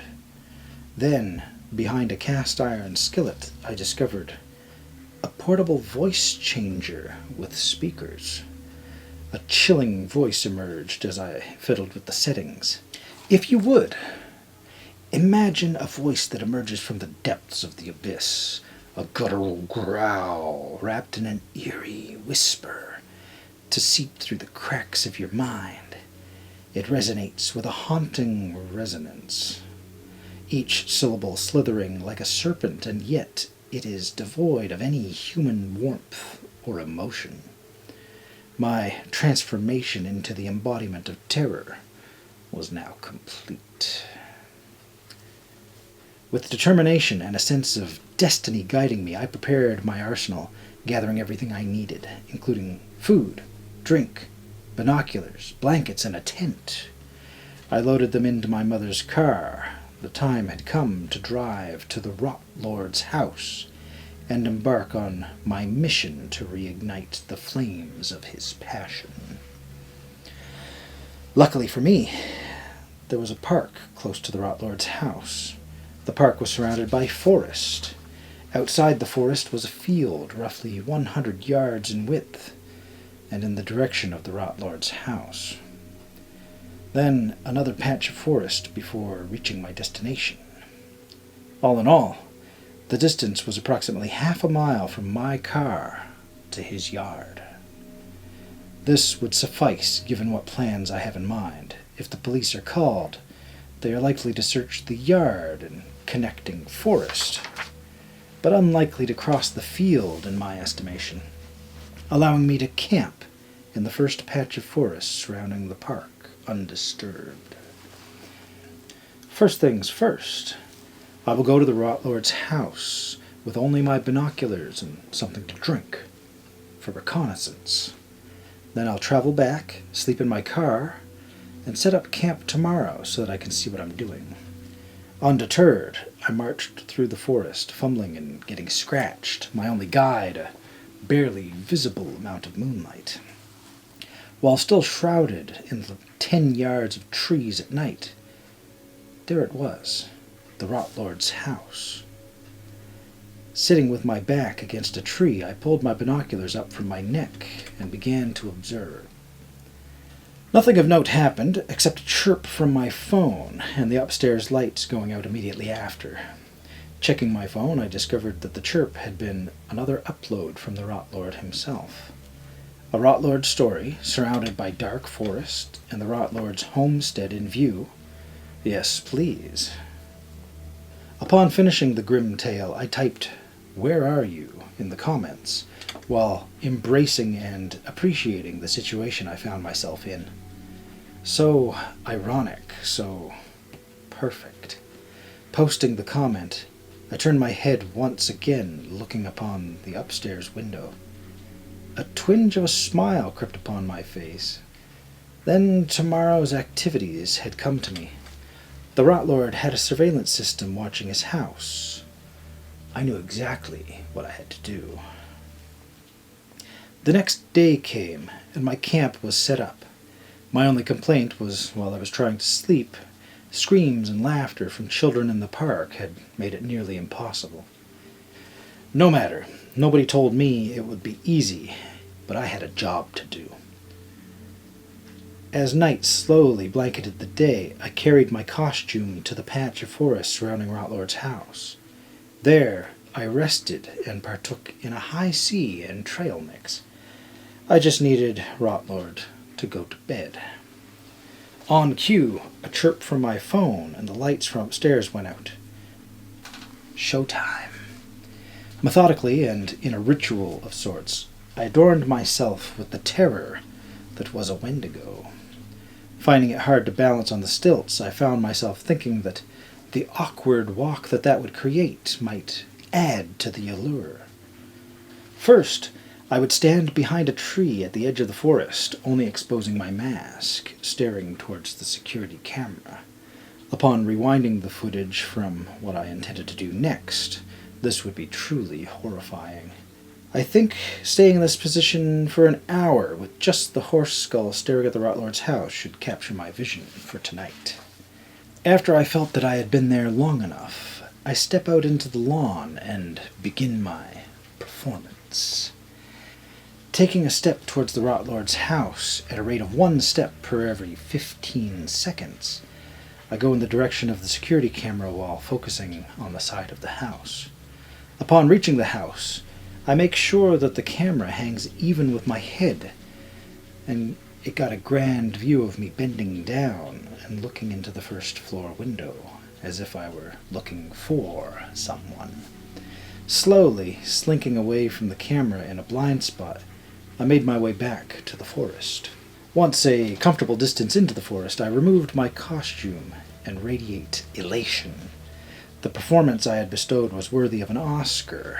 It was for sure. I was on my way to awakening the fervor of darkness in the Rot Lord's heart, and he was going to thank me for it. There was only one thing left to do tonight, and that was to rest.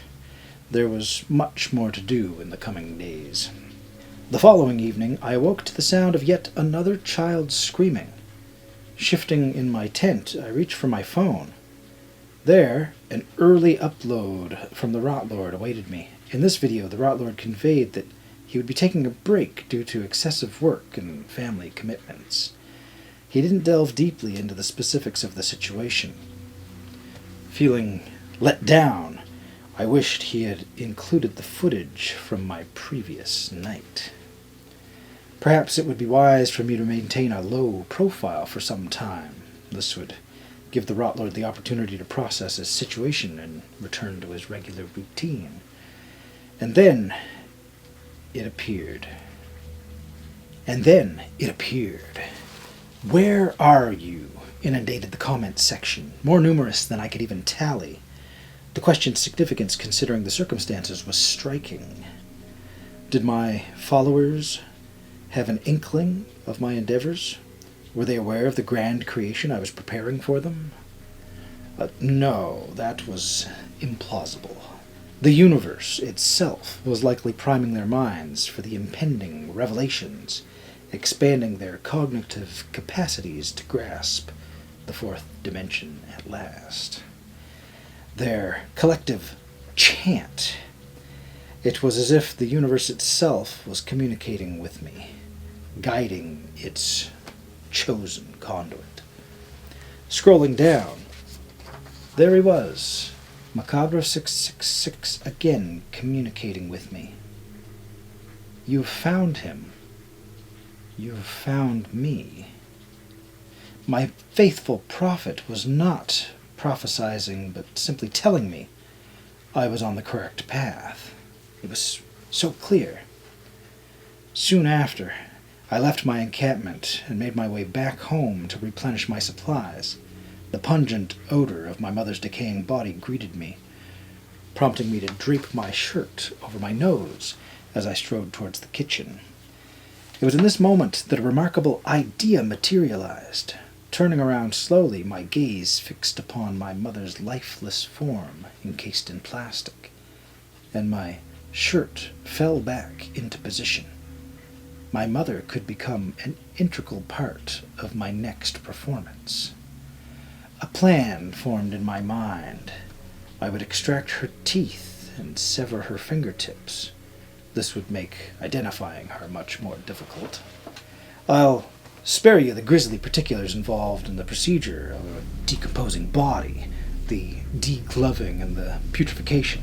Let's just say that it didn't progress as seamlessly as I had envisioned. Nonetheless, I ultimately succeeded, and my mother was poised to become my next prop.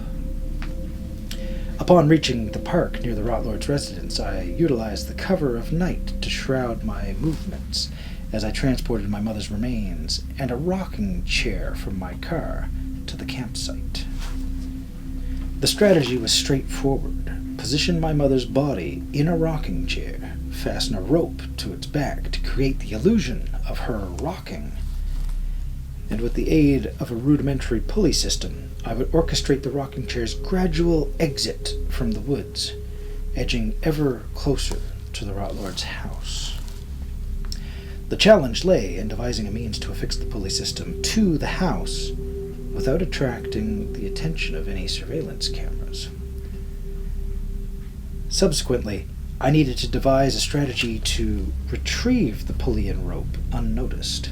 Regardless, time was on my side to meticulously sort through these intricacies during the Rot Lord's hiatus. For now, I shall rest. A child's piercing scream jolted me awake from my slumber. The orange-tinted sunlight filtered through the fabric of my tent, making me realize the gravity of the situation. I had been discovered. Swiftly getting up and unzipping my tent door, I peered out, spotting a young girl running towards her mother. She was engrossed in a book on the bench across the parking lot. It appeared the mother's attention had been absorbed by her reading, allowing the little girl to wander off into the woods around the park without being noticed. It was clear that the girl had been frightened by the sight of my mother's corpse. Panicked, I frantically searched my campsite for any incriminating items. I realized that traces of my DNA were likely scattered everywhere around the camp. Additionally, my mother's car would inevitably lead law enforcement back to me.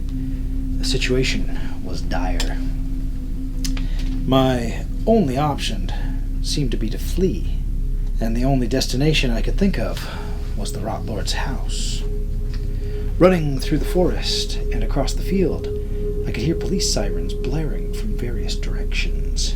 As I entered the last stretch of forest before reaching the Rot Lord's house, I recalled a small shed in the backyard that had a sturdy metal door. My plan was to hide there temporarily until I could figure out my next move. Upon reaching this shed, I forcefully opened its door and was met with a descending staircase that gradually disappeared into darkness. I closed the door behind me and peered through a small opening at eye level. I watched as the police cruiser sped past the Rot Lord's front yard, undoubtedly heading toward the park. For what felt like an eternity, I watched in terror as police cars methodically combed the neighborhood. Realizing that they could track me through my phone, I understood that I had to destroy it. This also meant that I wouldn't be able to listen to the Rot Lord's story when he uploaded it. With a heavy sigh, I turned my attention to the abyss below and decided to explore my uncertain future living situation. Cautiously, I descended the stairs, my hand searching for a light switch along the wall. In an instant, a deafening blast echoed from behind, sending me crashing down to the ground, and then nothing. A sharp pain roused me back to consciousness, and I attempted to touch the back of my head, but chains clinked, restraining my movement. Opening my eyes, I found myself facing a table with a typewriter. Shackles connected to a stone wall were attached at my wrists. A small space enclosed by cast iron bars stretched around me, with similar cells nearby, each occupied by someone intensely typing on a typewriter. A single sickly yellow light bulb hung from the ceiling, casting an eerie glow. "Hello, Marcus." A booming voice emerged from my right. I turned to see a dimly outlined figure in a carved-out corridor. Where am I? In a corridor. Where am I? I cried out in terror, causing a collective gasp from the neighboring captives, who hastily scooted their chairs away from me, hiding their faces. The figure's voice reverberated. "Yes. Where are you?" As I shifted my gaze towards the distorted figure in the shadows, a wave of realization washed over me. "You've found me," the voice from the corridor snarled. The situation's depth of despair and fear sank deeper as the gravity of my predicament fully registered. The words carrying a weight that struck me like a thunderbolt. The realization dawned upon me. I had been manipulated, ensnared in a web meticulously spun by the Rot Lord himself. As the figure stepped partially into the light, a sinister hiss of elation from the Rot Lord confirmed my dawning understanding of the grim truth. "I've found you."